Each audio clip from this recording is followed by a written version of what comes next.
The second reading today is from Luke 10, verses 25 to 37. In the gospel reading, Jesus tells the parable of the Good Samaritan. Just then, a lawyer stood up to test Jesus. "Teacher," he said, "what must I do to inherit eternal life?" He said to him, "What is written in the law? What do you read there?" He answered, You shall love the Lord your God with all your heart, and with all your soul, and with all your strength, and with all your mind, and your neighbor as yourself." And he said to him, "You have given the right answer. Do this, and you will live." But wanting to justify himself, he asked Jesus, "And who is my neighbor?" Jesus replied, "A man was going down from Jerusalem to Jericho and fell into the hands of robbers, who stripped him, beat him, and went away, leaving him but dead, half dead. Now, by chance, a priest was going down that road, and when he saw him, he passed by on the other side. So likewise, a Levite, when he came to the place and saw him, passed by on the other side. But a Samaritan, while traveling, came near him, and when he saw him, he was moved with pity. He went to him and bandaged his wounds, having poured oil and wine on them. Then he took him on his own animal, brought him to an inn, and took care of him. The next day he took out 2 denarii, gave them to the innkeeper, and said, "Take care of him, and when I come back, I will repay you whatever more you spend." Which of these 3 do you think was a neighbor to the man who fell into the hands of the robber? He said, "The one who showed him mercy." Jesus said to him, "Go and do likewise."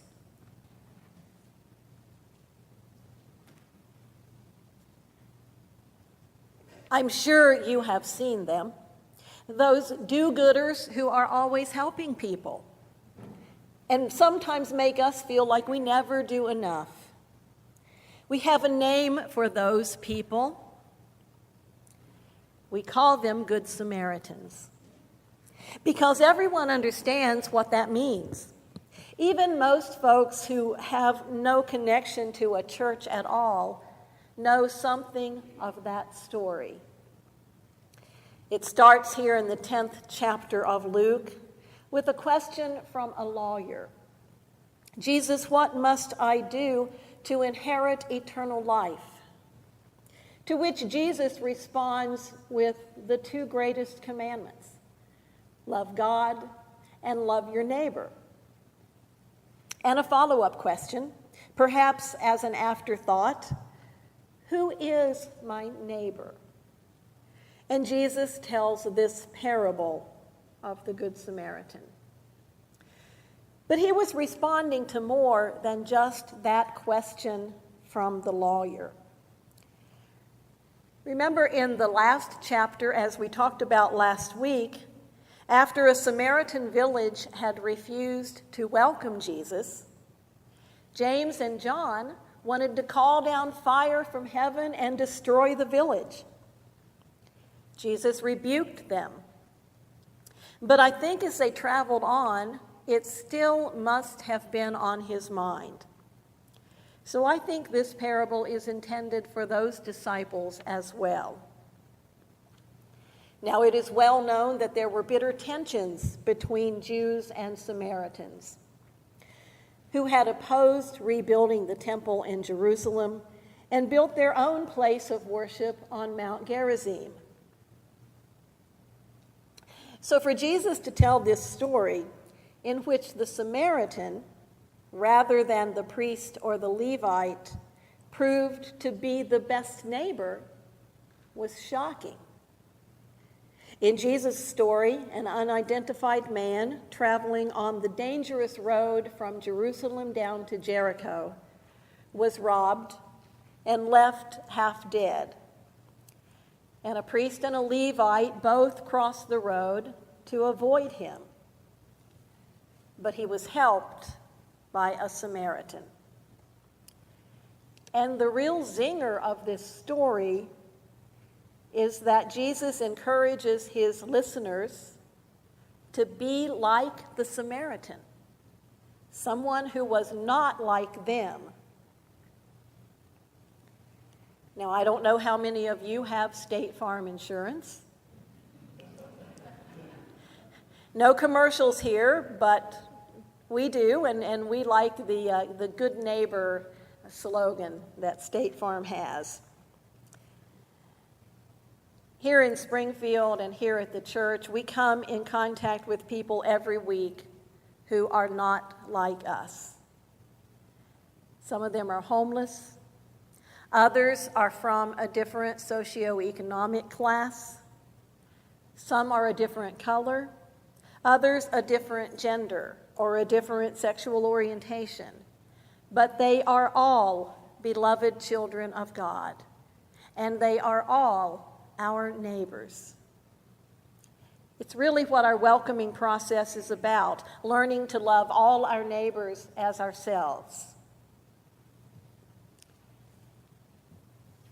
In 1997, Fred Rogers of Mr. Rogers' Neighborhood was given a Lifetime Achievement Award at the Daytime Emmys. It was just before Mr. Rogers passed away. In his acceptance speech, he asked the crowd of mostly daytime soap opera stars to pause for 10 seconds and think about those who had given them opportunities and helped them to become the people they were that day. And they sat there for 10 seconds. No set change, no musical interlude, just silence, as they brought to mind those who had been good neighbors to them. It was a bit awkward, but as they caught on, as the camera panned around the room, you could see tear-filled eyes. You could see wistful thoughts. You could see smiles as they thought of those people. This morning, I invite you to do the same. Just take 10 seconds.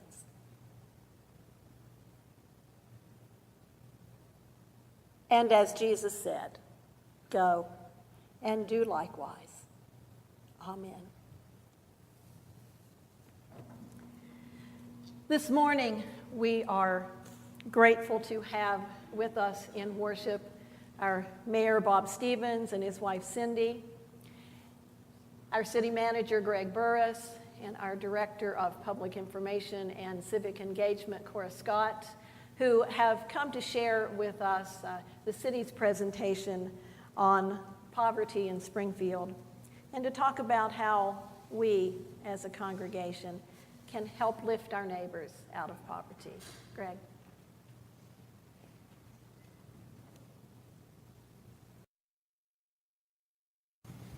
Good morning. Or maybe I should say, good neighbor. Reread the call to worship, the second response. It says it, I think, as well as anything. We cannot pass by as though nothing is wrong. And Reverend Given and Reverend Gardner, thank you for the opportunity to be here this morning and talk about this. Let's see if technology works for us today. Okay. This morning, I will likely take you out of your comfort zone. That's okay, but you've been forewarned.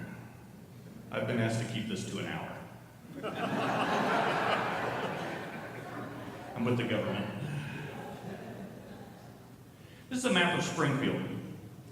Kind of get your bearings, because not everybody is used to seeing the tremendously symmetrical outline of Springfield. You can see it's a little odd, but you kind of get a sensing of where we are now. You see historic City Hall, you see Missouri State University up toward the middle. Zone 1 that we're going to talk about is the northwest quadrant. Essentially from National Avenue to the west, Grand Avenue to the north. I'm going to show you a series of what we call heat maps.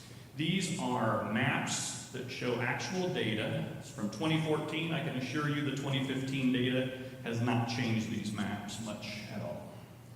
This is the number of violent crimes the police had reported in 2014. If you can't read the legend, the red is bad, green is good. I'm with the government, we have to keep it simple.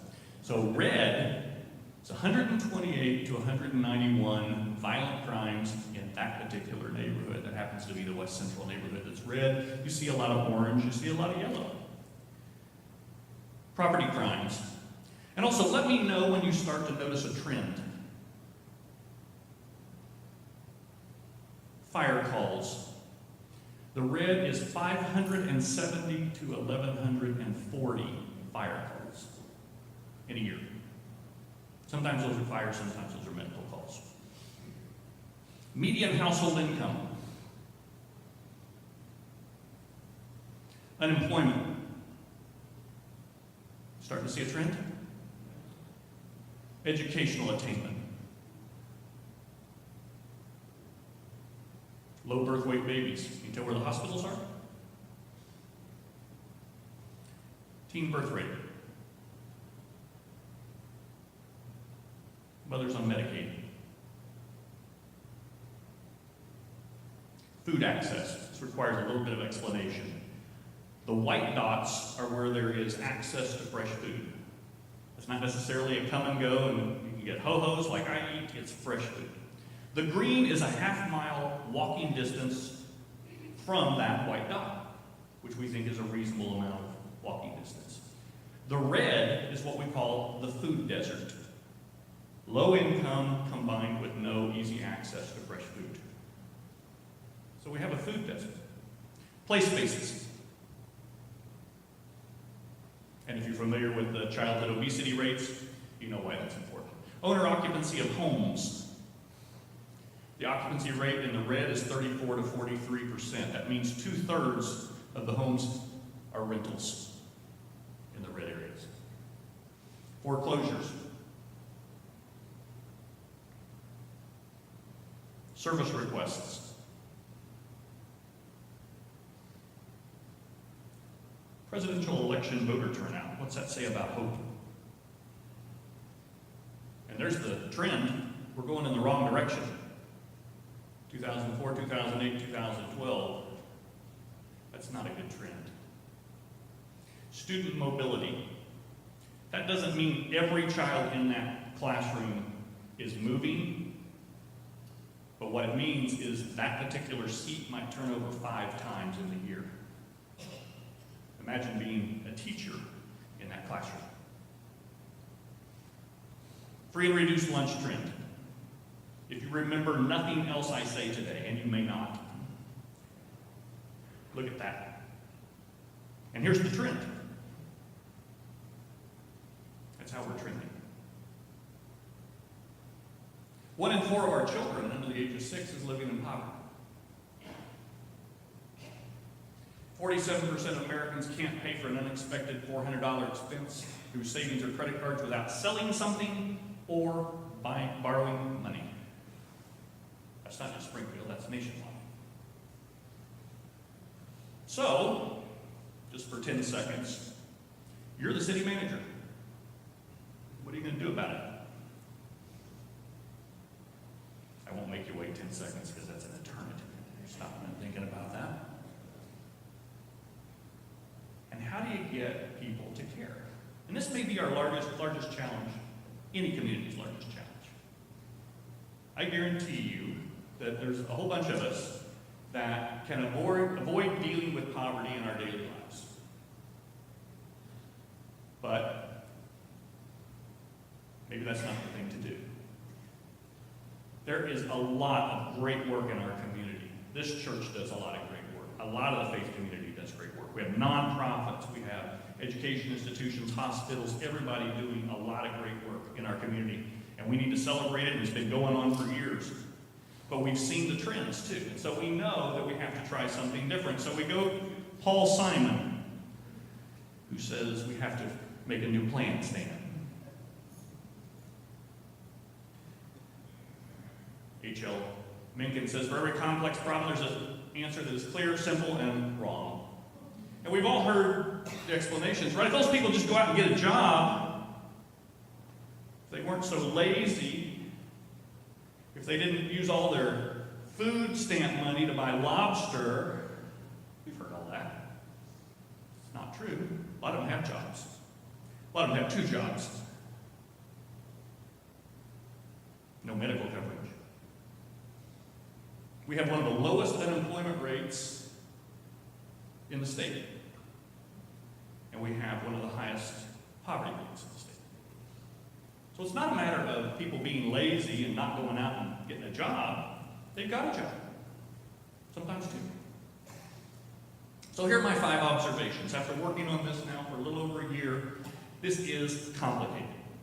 There is no silver bullet. It is going to be hard. It's difficult to deal with. This is not a comfortable conversation for most people. Any solution is going to take us all out of our comfort zones, but we do have the option of ignoring it. Ignoring it, though, is sort of like saying there's a hole in your end of the boat. Because aren't we all in this together? Some of us are in the dry end of the boat, and we're very comfortable. And some of us are bailing like crazy. But as a community, if we decide we don't want to ignore the issue, we want to take this head on, we do have options. And we're going to have to develop a complicated, multifaceted solution. Because we already know it's a complicated, multifaceted challenge. There is no silver bullet. I wish there was a lever we could all go pull and this would all be taken care of. It's not the case. It's not simple. So, if we were all in the same boat together, and if you were asked to fix poverty, what would you do? Well, I happen to know a lot about poverty because I have Netflix. And so I've seen poverty on TV, and I have seen poverty in movies. So that makes me qualified, obviously, to try to address poverty. How about you? Probably not a lot of people in this congregation, not a lot of people in my circle of friends, who have ever lived in poverty. And if you have a car, and you have a garage door opener, and you have Netflix, you're probably not exposed to poverty. Because we can drive home, get our garage door opener, pull into the garage, go in, watch Netflix, and we really don't have to deal with poverty on a day-to-day basis. So here's what we're doing. Step 1 is awareness. We've got to get ourselves out of our comfort zone, but we've also got to make sure that we all understand how big a challenge this is and why it impacts me as well. So, we're on a church tour. How crazy are Janet and Steve to give up the pulpit to the city manager? And it's happening throughout our community. And we're working with a consulting firm out of Washington, D.C. that's been doing this for 40 years. They said, we have never seen a community anywhere that turns over the pulpit to the city manager to talk about poverty. Ever.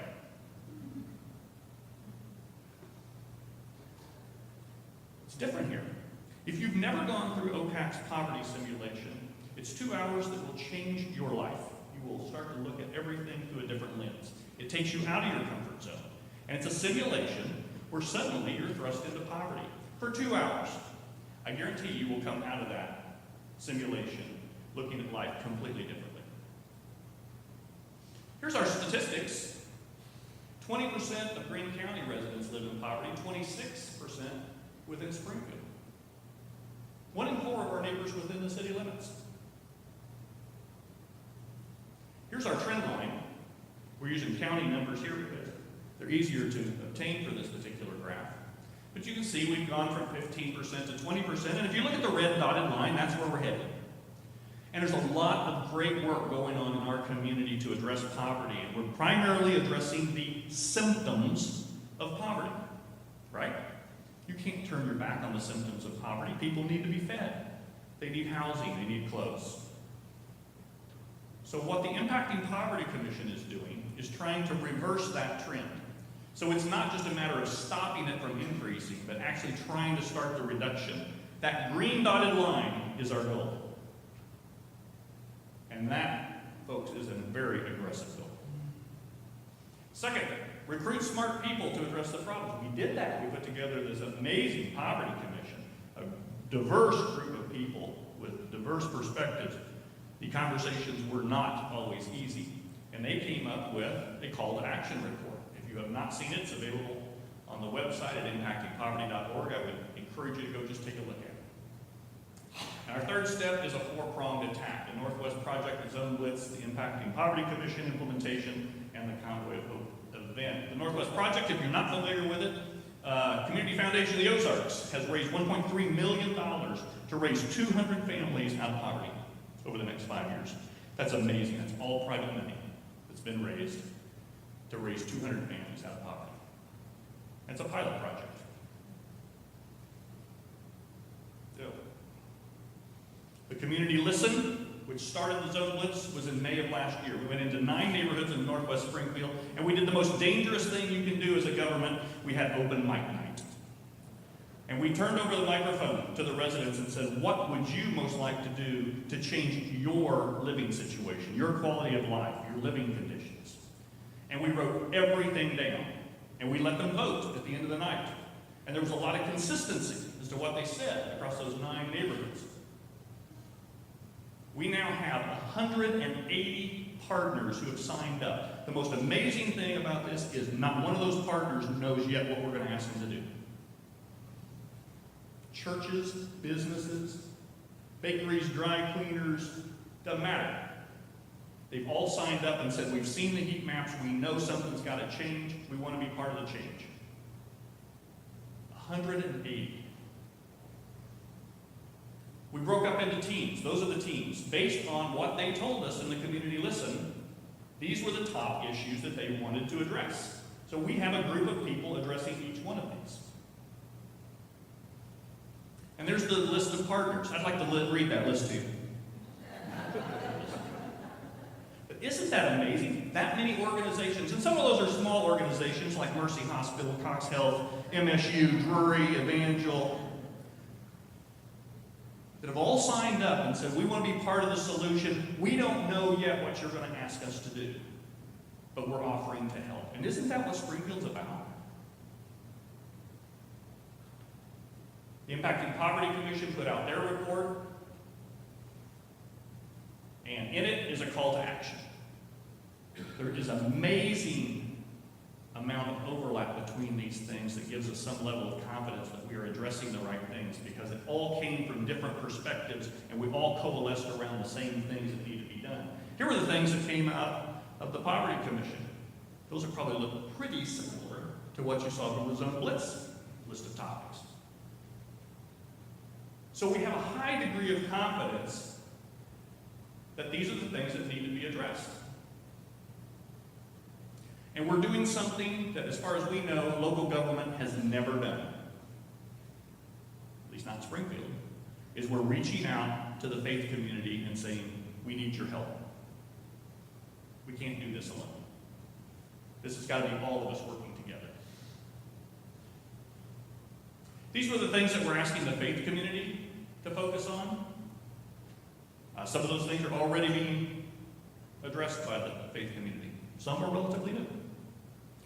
But essentially what the Poverty Commission did is broke up all the recommendations and assigned them to sectors and said, business sector, these are the things we'd like you to do. Faith sector, these are the things we'd like you to take on.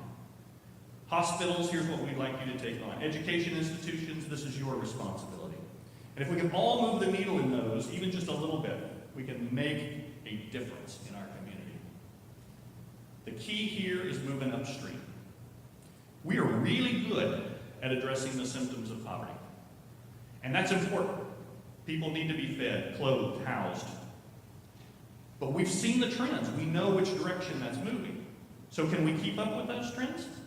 Or do we need to focus upstream and try and prevent people from being in that situation in the first place so that they don't need food, they're not food insecure, so that they are able to clothe and feed themselves, so that they have jobs that pay a living wage? Those are the things that we've got to focus on. Convoy of Hope came to us about a year and a half ago, and it was the most emotional meeting I have ever been in, because they came to us and said, we've seen what you're doing, and they've done 1,100 of these events around the country. And they said, we want to do one in Springfield, Missouri. They had never done one of these events in a city the size of Springfield. It's always Dallas, Washington, D.C., Philadelphia, Denver. They wanted to do one in their own backyard. And they did. And Springfield, Missouri set the volunteer record nationally. Our volunteers came out in droves to help their neighbors. And it's not just those initiatives that are going on. There's a list of a bunch of other things that are going on to address poverty in our community. So there is a lot happening. But isn't that our style? Don't we take our problems head on? It would be real easy to kick this under the rug and say, well, this is going to be somebody else's problem, or this is kind of hard to deal with. It's a little uncomfortable. But that's not our style. As a community, we're going to take it head on. And we're making this up as we go along. I fully admit it. We have never done this before. Ever. So you might be asking yourselves, okay, if you've never done this before, does this have any credibility? How should we trust that what you're planning to do and what you're already doing has some kind of credibility? Dr. Robert Putnam, who has written a number of bestsellers, and wrote a recent bestseller called Our Kids, was brought to town on April 8th. And he went and visited with a variety of groups. Some of you may have seen him. And here's what he said about Springfield. I've spoken at several hundred places about these issues. I don't think there's a place in America that has a more sophisticated understanding of the gap between poor kids and rich kids than in Springfield. He pulled us aside that night at dinner and said, I'm not just saying that. He said, I've spoken to 140 cities in the last year, and you guys are 5 years ahead of everybody else. A lot of communities are stuck in analysis paralysis. This is hard. It is hard, but we're doing something about it. And we don't know exactly what we're doing. And we're making it up as we go along. But we've got to try something. Because we've seen the trends. How can you help? Do the poverty simulation. If you do nothing else, do the poverty simulation. If every person in Springfield did the poverty simulation, I wouldn't have to do anything else. You get it. You get it. Join a Zone Blitz topic team. You can call Cora. Call her anytime, day or night. She's working all the time. There's her email and her phone number. But if you're interested in joining a topic team, and we've got people from throughout the community that have joined these topic teams, it's a great way to get involved. Church Connections is Convoy of Hope's next initiative. They're bringing churches together to work on addressing poverty. Because this is new for churches too. I mean, churches have always addressed poverty, but not in this way.